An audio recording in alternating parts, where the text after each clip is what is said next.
To Kill a Mockingbird, Chapter 28, Part 2. Hey, hey, answered the schoolhouse wall. It was unlike Cecil to hold out for so long. Once he pulled a joke, he'd repeat it time and again. We would have been leapt at already. Jem signaled for me to stop again. He said softly, "Scout, can you take that thing off?" "I think so, but I ain't got anything under it much." "I've got your dress here. I can't get it on in the dark." "Okay," he said. "Never mind." "Jem, are you afraid?" "No. Think we're almost to the tree now. Few yards from that and we'll be to the road. We can see the street light then." Jem was talking in an unhurried, flat, toneless voice. I wonder how long we would try to keep the Cecil myth going. "You reckon we ought to sing, Jem?" "No, be real quiet," again Scout. We had not increased our pace. Jem knew as well as I that it was difficult to walk fast without stumping a toe, tripping on stones, and other inconveniences, and I was barefooted. Maybe it was the wind rustling the trees, but there wasn't any wind, and there weren't any trees except the big oak. Our company shuffled and dragged his feet, as if wearing heavy shoes. Whoever it was wore thick cotton pants.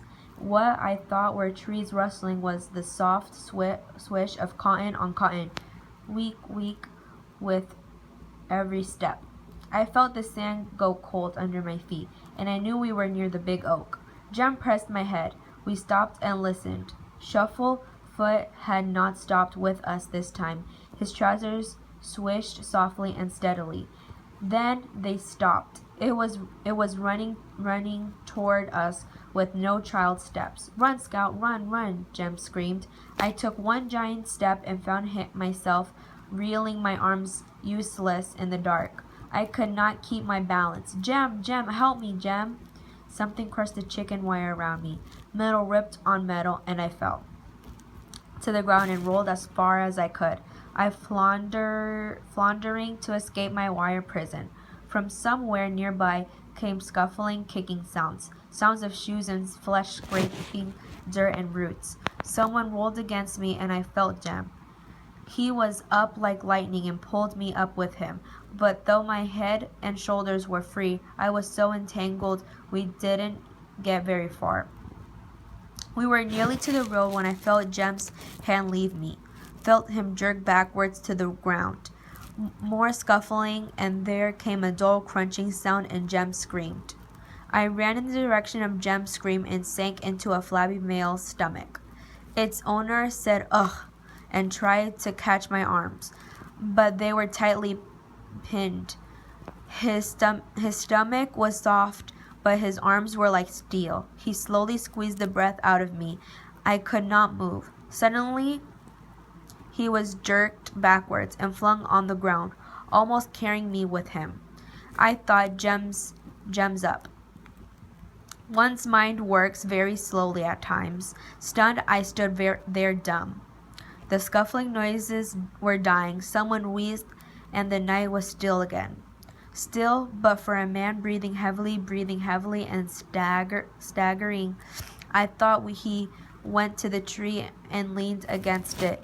He coughed violently and sobbing, bone-shaking cough. "Jem!" There was no answer but the man's heavy breathing. "Jem!" Jem didn't answer. The man began moving around as if searching for something. I heard him groan and pull something heavy along with him. It was slowly coming to me that there were now 4 people under the tree. Atticus? The man was walking heavily and unsteadily toward the road. I went to where I thought he had been and felt frantically along the ground, reaching out with my toes. Presently, I touched someone. "Jem?" My toes touched trousers, a belt buckle, buttons, something I could not identify. A collar, a face, a prickly stubble on the face told me it was not Jem. It was not Jem's. I smelled stale whiskey. I made my way along in what I thought was the direction of the road. I was not sure because I had been turned around so many times, but I found it and looked down to the street light. A man was passing under it. The man was walking with the staccato steps of someone carrying a load too heavy for him. He was going around the corner. He was carrying Jem. Jem's arm was dangling crazily in front of him. By the time I reached the corner, the man was crossing our front yard. Light from our front door framed Atticus for an instant. He ran down the steps, and together he and the man took Jem inside. I was at the door when they were going down the hall. Aunt Alexandra was running to meet me. Call Dr. Reynolds. Atticus' voice came sharply from Jem's room. Where's Scout? Here she is, Aunt Alexandra called, pulling me along with her to the telephone. She tugged at me anxiously. I'm all right, Auntie, I said. You better call. She pulled the receiver from the hook and said, Eula May, get Dr. Reynolds. Quick. Agnes, is your father home? Oh, God, where is he? Please tell him to come over here as soon as he comes in. Please, it's urgent. There was no need for Aunt Alexandra to identify herself. People in Macomb knew each other's voices. Atticus came out of Jem's room. The moment Aunt Alexandra broke the connection, Atticus took the receiver from her. He rattled the hook, then said, Eula May, get me the sheriff, please. Heck, Atticus Finch, someone's been after my children. Jem's hurt. Between here and the schoolhouse. I can't leave my boy. Run out there for me, please, and see if he's still around. Doubt if you'll find him now, but I'd like to see him if you do. Got to go now. Thanks, Heck. Atticus, is Jem dead? No, Scout. Look after her, sister, he called as he went down the hall. Aunt Alexandra's fingers trembled as she unwound the crushed fabric and wire around from me. Are you all right, darling? She asked over and over as she worked me free. It was a relief to be out. My arms were beginning to tingle, and there were red and small hexagonal marks. I rubbed them, and they felt better. Auntie, is Jem dead? No, darling, he's unconscious. We won't know how badly he's hurt until Dr. Reynolds gets here. Jean Louise, what happened? I don't know. She left it at that. She brought me something to put on, and I thought about it then. I would have never let her forget it. In her distraction, Auntie brought me my overalls. Put these on, darling, she said, handing me the garments she most despised. She rushed back to Jem's room, then came to me in the hall. She patted me vaguely and went back to Jem's room. A car stopped in front of the house. I knew Dr. Reynolds' steps almost as well as my father's. He had brought Jem and me into the world, had led us through every childhood disease known to man, including the time Jem fell out of the tree house. And he had never lost our friendship. Dr. Reynolds said if we had been boil prone, things would have been different, but we doubted it. He came in the door and said, Good Lord. He walked toward me and said, You're still standing, and changed his course. He knew every room in the house. He also knew that if I was in bad shape, so was Jem. After 10 forevers, Dr. Reynolds returned. Is Jem dead? I asked. Far from it, he said, squatting down to me. He's got a bump on his head, just like yours, and a broken arm. Scout looked that way. No, don't turn your head. Roll your eyes. Now look over yonder. He's got a bad break. So far as I can tell now, it's in his elbow, like someone tried to wring his arm off. Now look at me. Then he's not dead? No. Dr. Reynolds got to his feet. We can't do much tonight, he said, except try to make him as comfortable as we can. We'll have to x-ray his arm. Looks like he'll be wearing his arm way out by his side for a while. Don't worry, though, he'll be as good as new. Boys his age bounce. While he was talking, Dr. Reynolds had been looking keenly at me, lightly fingering the bump that was coming on my forehead. You don't like You don't feel broke anywhere, do you? Dr. Reynolds' small joke made me smile. Then you don't think he's dead, then? He put on his hat. Now I may be wrong, of course, but I think he's very alive. Shows all the symptoms of it. Go have a look at him, and when I come back, we'll get together and decide. Dr. Reynolds' step was young and brisk. Mr. Heck Tate's was not.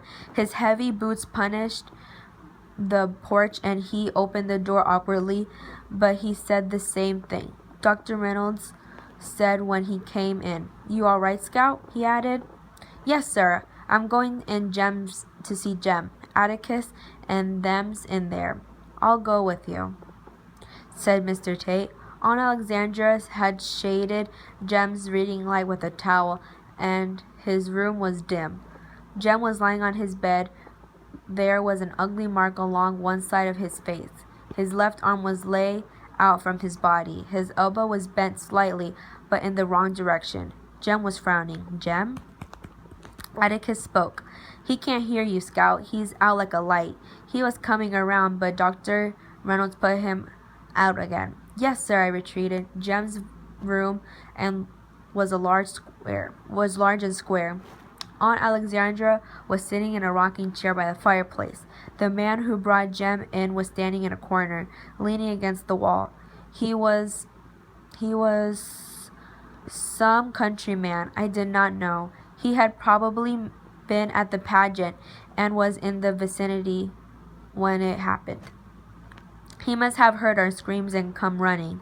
Atticus was standing by Jem's bed. Mr. Heck Tate stood in the doorway. His hat was in his hand, and a flashlight bulged from his pants pocket.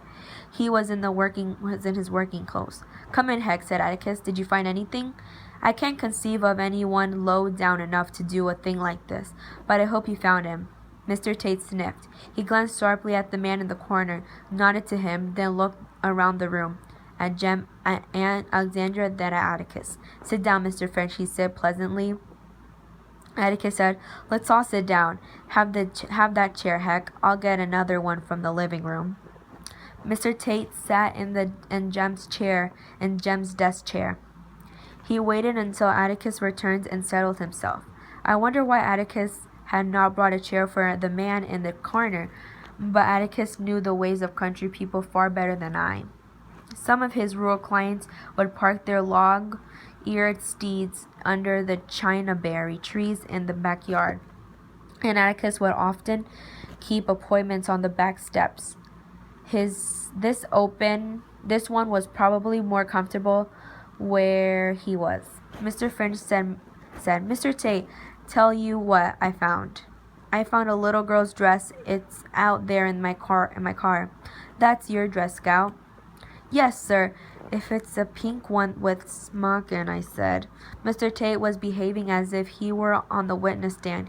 He liked to tell things his own way, untrammeled by state or defense, and sometimes it took him a while.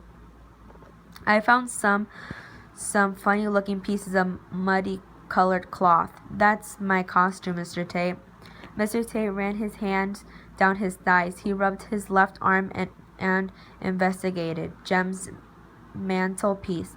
Then he seemed to be interested in the fireplace. His fingers sought his long nose. "What is it, Heck?" said Atticus. Mr. Tate found his neck and rubbed it.